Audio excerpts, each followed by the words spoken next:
The drums begin before dawn. Low. Slow.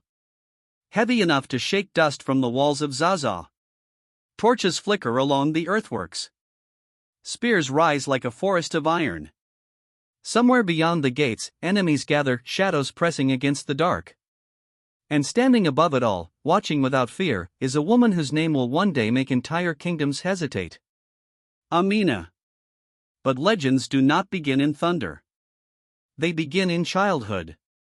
Long before the war cries, before the conquests, before fear traveled faster than messengers, Amina was a girl born into a city that understood power only through strength. Zazzau, one of the great houses city-states, sat at the crossroads of trade and ambition. Gold passed through its markets. Salt. Slaves. Ideas. And with them came threats. This was not a place that allowed weakness to survive. Amina was born into royalty, the daughter of a ruling house where leadership was measured not by ceremony, but by the ability to protect walls, control trade routes, and dominate rivals. From her earliest years, she watched warriors train in the dust. She heard steel collide. She learned the rhythm of command before she learned lullabies. Imagine the sound of wooden shields cracking under practice blows. Imagine the smell of sweat and iron in the training grounds. This was her playground. While other girls were taught silence and obedience, Amina watched formations assemble. While court tutors whispered lessons of lineage and diplomacy, she listened to generals argue over terrain and timing. And unlike most who listened, she remembered. Zazzau did not expect a girl to lead its armies. No one did. The world she was born into was ruled by men, by kings, by warlords, by councils that believed authority flowed in one direction only. Women could advise. They could influence quietly. But command? Command was sacred, masculine ground. Amina stepped onto it anyway. As a teenager, she trained with weapons meant for grown soldiers. The spear became an extension of her body. The sword obeyed her wrist. She rode with confidence, not decoration. When instructors hesitated, when they softened their strikes, she demanded they stop treating her as fragile. There are stories, some historical, some whispered, that she outlasted men twice her age. That she refused rest.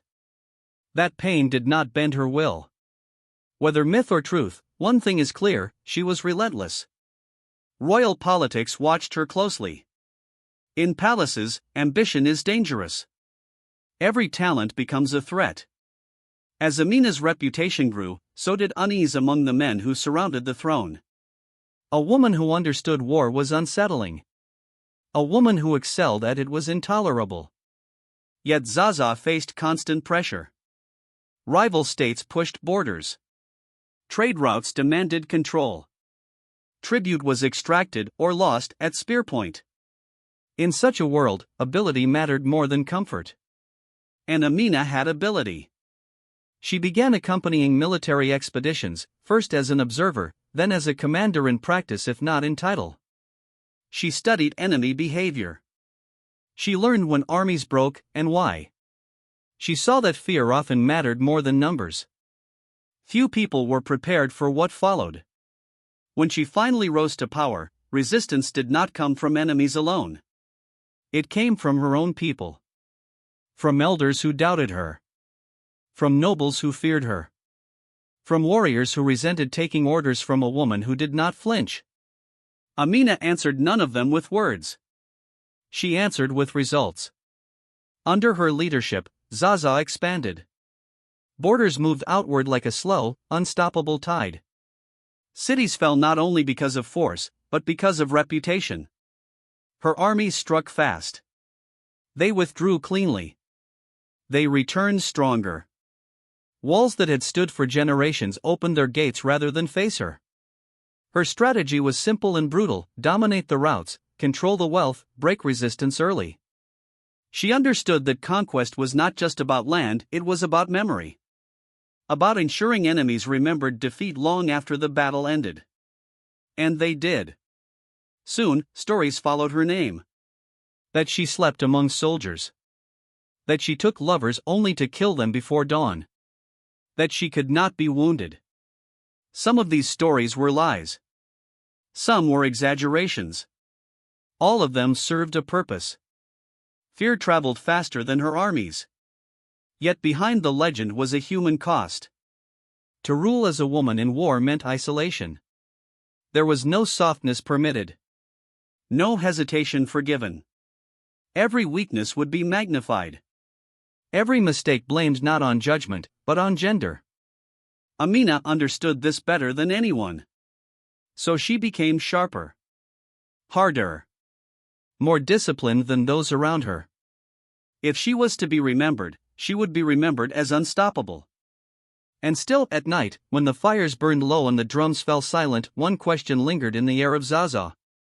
Was Amina building an empire? Or forging a destiny that would consume her? As her shadow stretched across the Hausa lands, enemies gathered beyond the horizon. And the child raised among spears stood on the edge of something far greater than power. The wars had only just begun. The council chamber is tense. Oil lamps flicker against carved walls. Elders sit in a half-circle, their faces hard, their voices low but sharp. Outside, the city of Zazzau breathes, markets closing, guards changing watch, war drums resting for the night. Inside, a decision is being made. And Amina is not meant to be part of it. She stands at the edge of the room, silent only by force, listening as men debate the future of a kingdom she has already bled for. They speak of borders under pressure. Of rival city-states growing bold. Of armies gathering beyond the trade routes.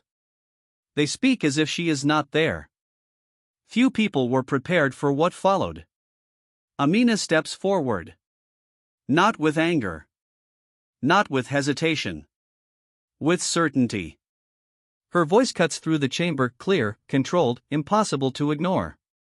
She speaks of supply lines. Of terrain. Of enemy patterns she has studied for years. She speaks of war not as theory, but as lived experience. The room stills. This is the moment when silence was expected of her. And this is the moment she refused it. From childhood, Amina had learned that power in Zazzau was inherited, but authority had to be seized. As a princess, she was visible yet restrained, respected yet dismissed. She could ride with soldiers, but not command them. She could advise, but not decide. Every victory she helped secure was credited elsewhere. Every risk she took was quietly tolerated until it became threatening. Royal politics are a battlefield of their own. And Amina had walked into one without armor. Some nobles feared her growing influence. Others feared what she represented, a crack in the old order. A woman who did not bow her head. A warrior who did not soften her voice. They questioned her motives. Her temperament. Her place. Never her results. Zazzau was changing, whether they wished it or not. Trade demanded expansion. Rivals tested strength. Tribute flowed toward those who could enforce it. And Amina understood something many did not: waiting was more dangerous than striking. Imagine the sound of hooves pounding dry earth at dawn. Columns of soldiers moving fast and light. No wasted motion.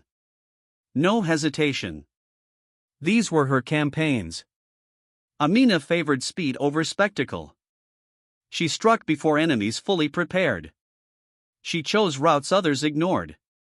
She used fear as a weapon, letting stories travel ahead of her armies, weakening resistance before a blade was drawn. Walls fell. Cities submitted. Borders stretched outward, redrawn by fire and steel.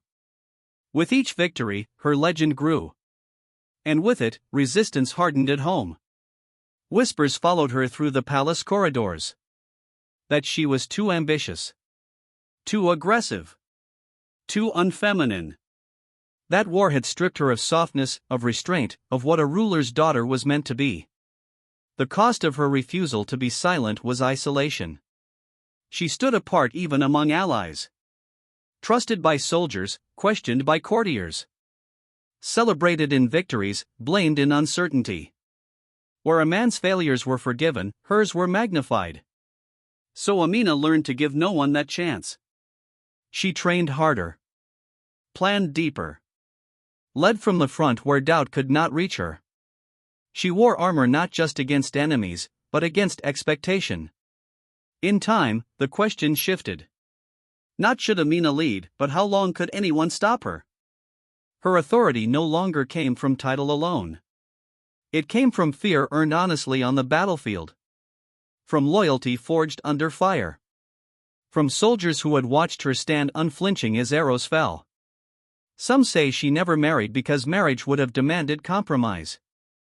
Others say she chose lovers and discarded them, refusing to be bound. History blurs here, and myth steps in. Perhaps that is fitting. What is certain is this: Amina belonged to no one's shadow. As her power solidified, Zazzau's neighbors took notice. They spoke her name cautiously. Traders adjusted routes. Envoys arrived bearing gifts instead of threats. Still, peace was fragile. Expansion invites enemies as surely as it creates wealth. Each conquered city left behind resentment. Each victory carved deeper lines on the map and on Amina herself. At night, alone with her thoughts, the warrior princess faced a truth few rulers admit. Silence had once been demanded of her. Now, the world was listening. And listening can be just as dangerous. Because beyond the borders she had claimed, greater forces were watching. Measuring. Waiting. The princess who refused silence had made herself impossible to ignore. And the next challenge would not be settled by words at all. The horns sound once. Then again. Slow. Heavy. Final. Across Zazzau, doors open. Soldiers straighten. Drums answer from the walls. The old ruler is gone, and the city knows what this moment means. Power is shifting, and not everyone is ready for where it will land. At the heart of the city, beneath banners stained by time and smoke, Amina waits. She does not smile. Few people were prepared for what followed. The throne of Zazzau was never meant for her. It had been shaped by generations of men who ruled through lineage, alliances, and inherited authority. Even now, as the seat stands empty, there are those who believe tradition will correct itself. That a suitable male hand will claim it. That Amina's role, however impressive, has reached its limit. But tradition had already been broken on the battlefield. Amina steps forward as the drums fall silent. She does not plead her case. She does not justify herself. Her claim is written across the map of Zazzau, carved into conquered cities and guarded roads. Soldiers kneel first. Not because they are ordered to, but because they choose to. The court hesitates. Royal politics tighten like a drawn blade. Elders exchange looks. Nobles calculate risk.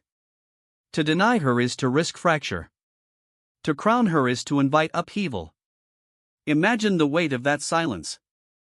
Imagine knowing that every breath you take is being judged against centuries of expectation. Amina does not flinch. When the crown is placed upon her head, it is not ceremony that fills the air, it is tension. The unspoken knowledge that Zazzau has crossed a line from which there is no return. A woman now rules by right of strength. The cost of that truth arrives immediately. Some refuse to swear loyalty. Others do so with hollow words.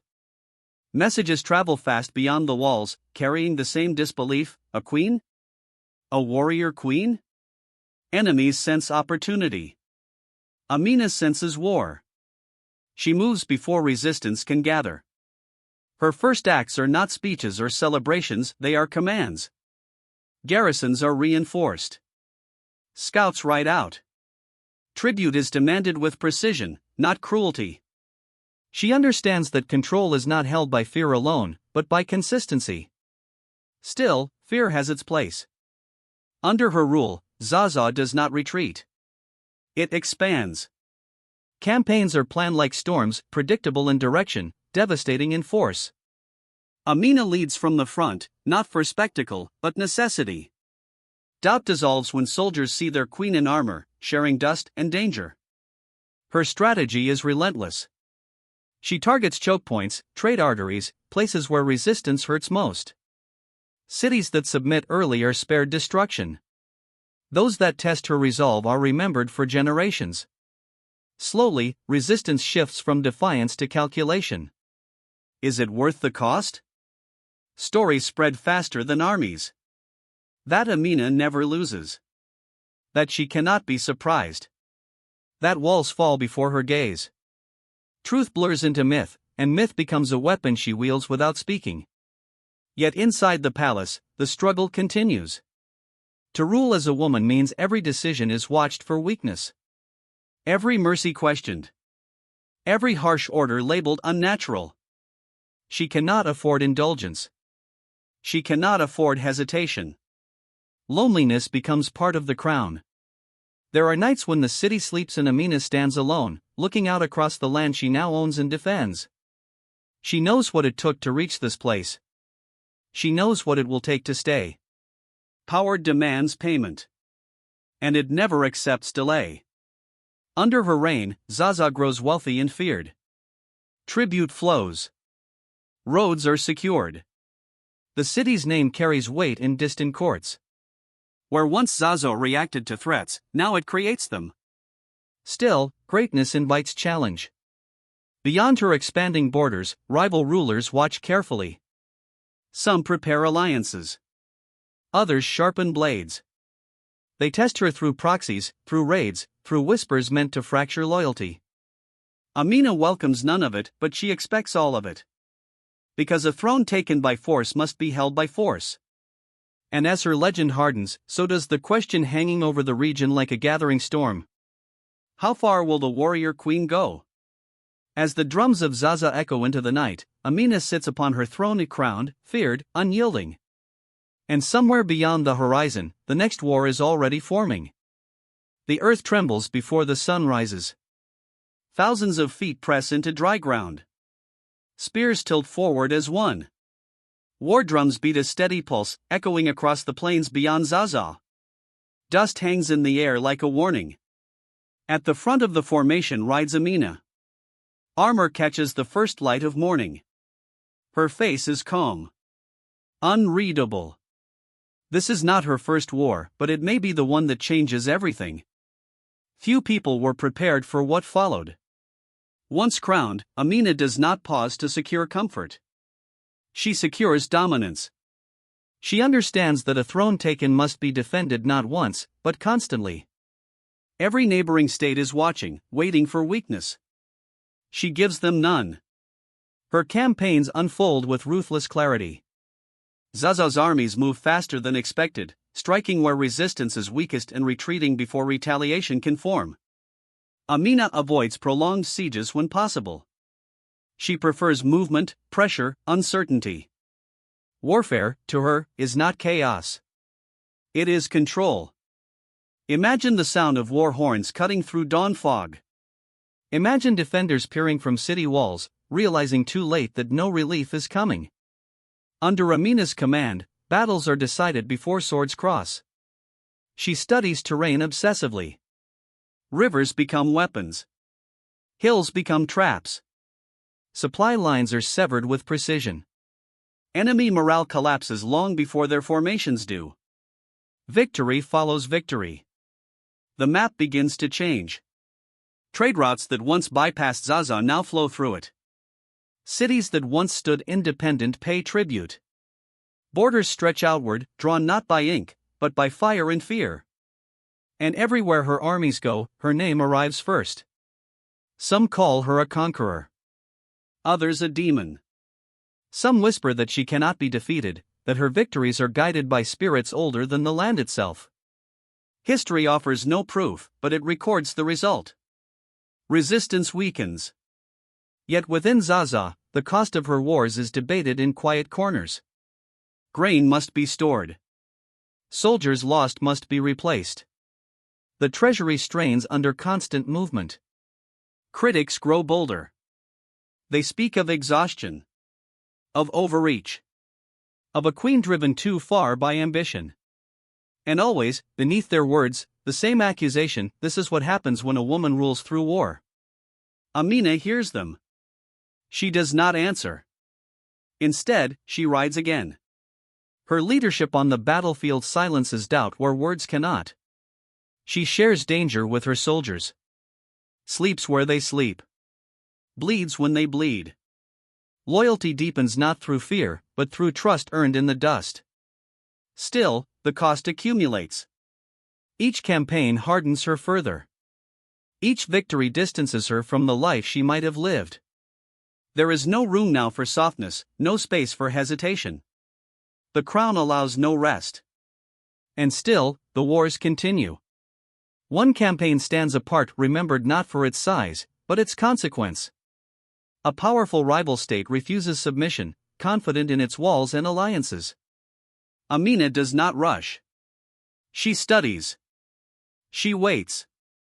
Then she strikes from an unexpected direction. The battle is swift and brutal. The city falls. Its defeat sends shockwaves across the region. Other rulers reconsider their positions overnight. From that moment, the balance shifts. Zazzau is no longer one power among many. It is the power others must answer to. The legend of Amina grows darker now, sharper. Stories claim she leaves markers at conquered cities, symbols of her reach, warnings etched into memory. Whether true or not, the fear they inspire is real. Yet behind the legend stands a woman carrying the weight of every command she gives. Every life lost. Every city broken to secure peace elsewhere. This is the price of redrawing the map. At night, alone beneath unfamiliar stars, Amina studies the lands she has taken. She knows expansion cannot last forever. She knows enemies adapt. Fear fades with time. To remain dominant, she must become something more than a conqueror. She must become inevitable. As her armies return to Zazzau, victorious once more, messengers arrive from distant lands, some seeking alliance, others testing resolve. The world beyond her borders is changing in response to her actions. And somewhere, far from the battlefield, a new kind of threat is forming. Not an army. Not a city. But a challenge that steel alone may not defeat. The wars have redrawn the map. Now they are redrawing Amina herself. Night falls unevenly in the lands ruled by Amina. In conquered cities, torches burn longer than they once did. Gates are shut earlier. Guards listen harder to the dark. Even in peace, her presence lingers like a held breath. Long before her armies arrive, fear arrives first. Imagine a merchant pausing mid-journey, calculating whether a road now belongs to Zazzau. Imagine a rival ruler waking before dawn, haunted by reports that cannot be confirmed, only believed. This is the Queen's shadow. Few people were prepared for what followed. As Zazzau's borders stretch wider, Amina learns what few conquerors admit: power does not end when battles stop. It changes form. It sinks into memory. It hardens into reputation. Her name becomes a warning. Some cities surrender without resistance. Others send tribute before demands are made. In distant courts, decisions are altered simply by the possibility of her involvement. This is not magic. It is strategy. Amina understands that fear, when controlled, is cheaper than war. She cultivates it carefully. Victories are remembered. Defiance is punished just enough to be unforgettable. Mercy, when granted, is deliberate and rare enough to feel earned. Still, the balance is fragile. Too much fear breeds rebellion. Too little invites challenge. And always, the judgment is harsher because she is a woman. Every act of authority is examined. Every rumor magnified. Stories grow teeth as they travel. Some claim she is cruel beyond measure. Others claim she is unnatural, guided by forces no man can see.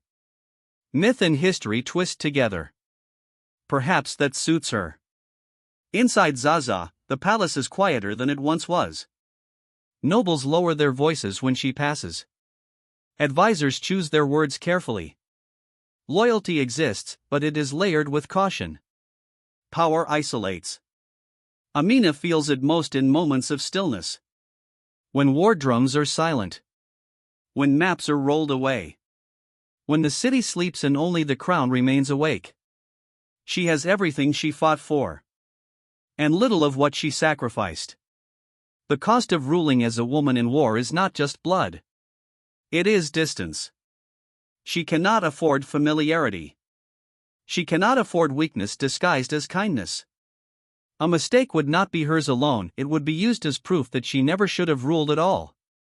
So she becomes precise, controlled, unyielding.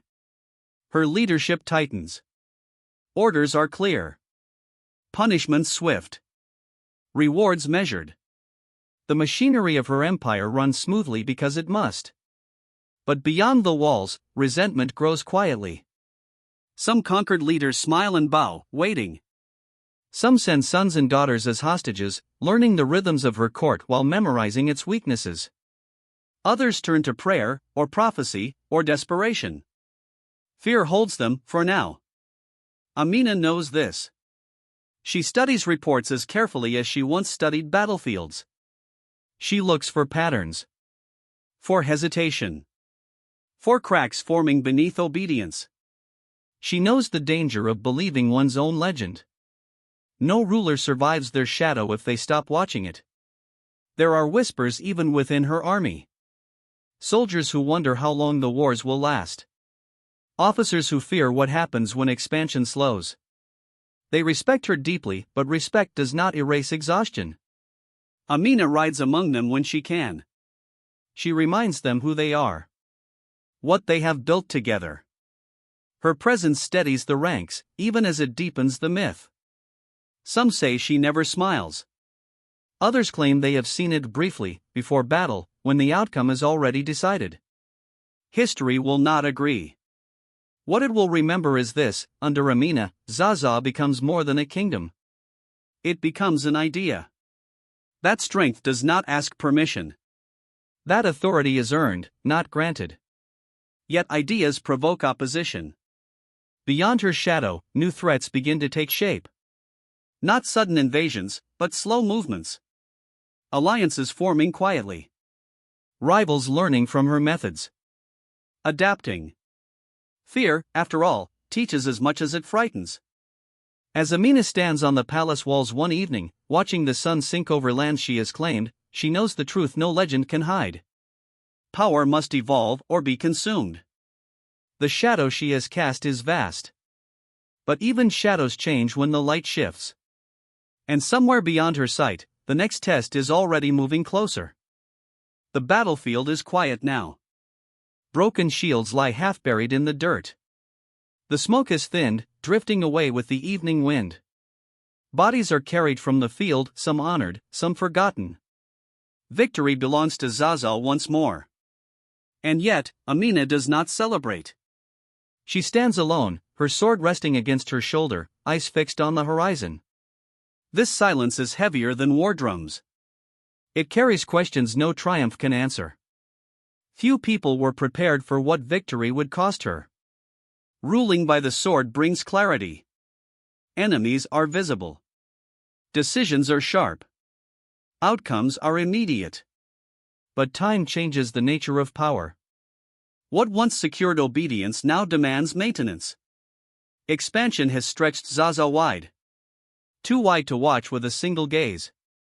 Amina's genius has always been movement, striking first, striking fast, never allowing enemies to gather strength. But an empire cannot live forever on momentum. Supply lines grow longer. Garrisons thin. Messages take days instead of hours. The queen feels this strain before anyone else. Royal politics grow heavier as war slows. Nobles who once stayed silent during campaigns now speak again. They question costs. They warn of unrest. They frame their doubts carefully, but beneath them lies the same old resistance.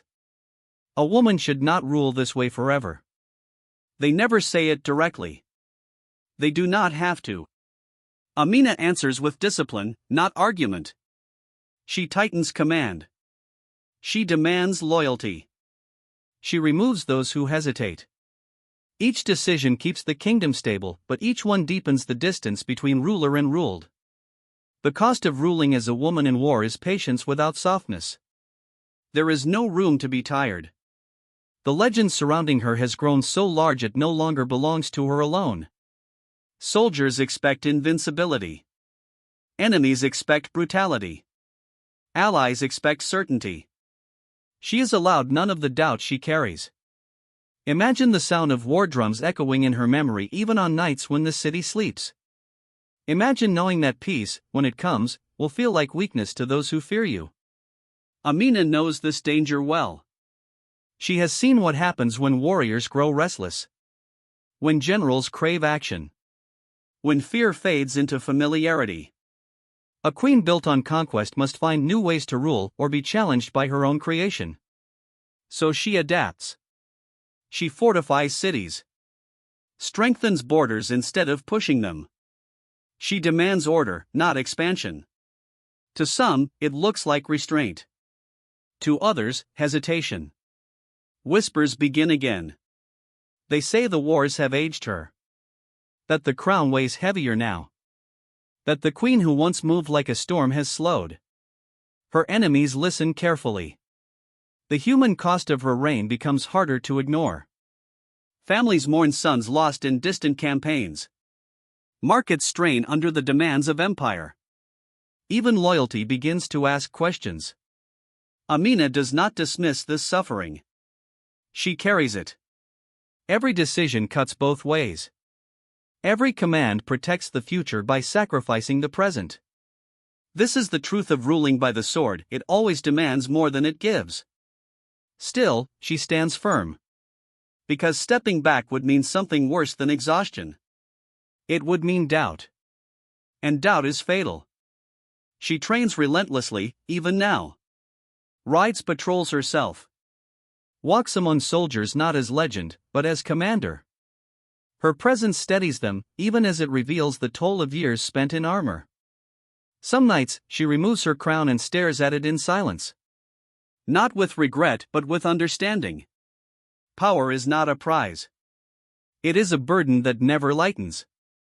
Beyond Zazzau, the world continues to shift. New alliances form where fear once ruled alone. Rivals learn patience. They watch for signs of weakness, not in her armies, but in her endurance. History blurs here. Some say Amina ruled for decades without defeat. Others say her final years were marked by constant pressure, never-ending vigilance. Truth dissolves into legend once more. But one thing remains certain. The sword that built her empire now demands a reckoning. As Amina looks across her lands, scarred, loyal, restless, she understands the next challenge will not come from a battlefield she can choose. It will come from time itself. And time respects no warrior, no matter how sharp the blade. The battlefield is empty now. No drums.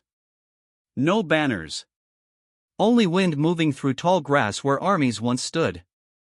Somewhere beneath this quiet ground, iron has rusted into soil, and footsteps that once shook the earth have faded into memory. Yet one name remains. Amina. Few people were prepared for how long she would last. Not just as a ruler, but as a legend. Long after the height of her power, stories of the warrior queen continued to travel farther than her armies ever did. Traders carried her name along desert routes. Mothers whispered it to children at night. Rivals spoke it carefully, as if it still had the power to summon war. History grows uncertain here. Some accounts say she died in battle, sword in hand, refusing retreat to the very end. Others claim she returned from her campaigns and vanished into age and silence, her empire slowly unraveling without her presence to hold it together. What matters is not which story is true. What matters is that none of them forget her. Zazzau would change, as all kingdoms do. Borders would soften. Power would shift. New rulers would rise, bound by compromises Amina never accepted. The world she shaped would not remain frozen in her image. But her shadow endured. Imagine a city wall standing long after the city itself has changed hands. Imagine markers left behind, real or symbolic, where her authority once reached. To later generations, they became proof that a woman had once ruled here by force of will alone. In a world that tried to erase her, memory resisted. Her life challenged more than rival states. It challenged expectation itself. Amina did not rule quietly. She did not rule gently. She ruled as the world demanded rulers rule in her time, with steel, with strategy, with absolute resolve. And for that, she was never forgiven. Even in memory, debate follows her. Was she too brutal? Too ambitious? Too unwilling to bend? Questions often asked of women first, and rulers second. Yet those same voices rarely question the cost of male conquerors whose names fill chronicles. Amina's greatest defiance may not have been her wars, but her refusal to disappear. Myth wrapped itself around her because history alone was not enough to contain her. Legends claimed she took lovers and killed them to avoid attachment. Others claimed she was guided by spirits, or protected by charms. Some said no man ever defeated her. Truth and invention fused into something stronger than either. A symbol. To some, she became a warning about unchecked power. To others, a symbol of possibility that a woman could command armies, redraw maps, and rule without apology. Both can be true. Behind the legend, there was a human cost that stories rarely linger on. Years lived in armor. Trust rationed carefully. Loneliness mistaken for strength. A life spent ahead of her time, with no space to be ordinary. But perhaps that was never an option. Amina did not inherit a world ready for her. She carved a place in one that resisted her at every step. Gender expectations, royal politics, patriarchal fear all bent, but never fully broke. And still, she ruled. As generations passed, her kingdom became history. Her battles turned into names on distant maps. But her story refused to fade the way most rulers' stories do. Because empires collapse. Legends adapt. Today, it is impossible to separate Queen Amina entirely from the myth that surrounds her. The line between what she did and what people needed her to represent has blurred. Perhaps that is the final victory of her reign. That even when certainty is lost, impact remains. Imagine standing where she once stood, looking out over land that remembers her footsteps even if it no longer knows her laws. Imagine knowing that centuries later, her name would still provoke awe, argument, and wonder. That is not the fate of ordinary rulers. That is the fate of something rarer. A force that outlived the kingdom it built. And as her legend continues to be told, reshaped by each generation, one question still lingers quietly beneath the stories. Was Queen Amina remembered for who she was? Or for how much the world feared what she proved was possible?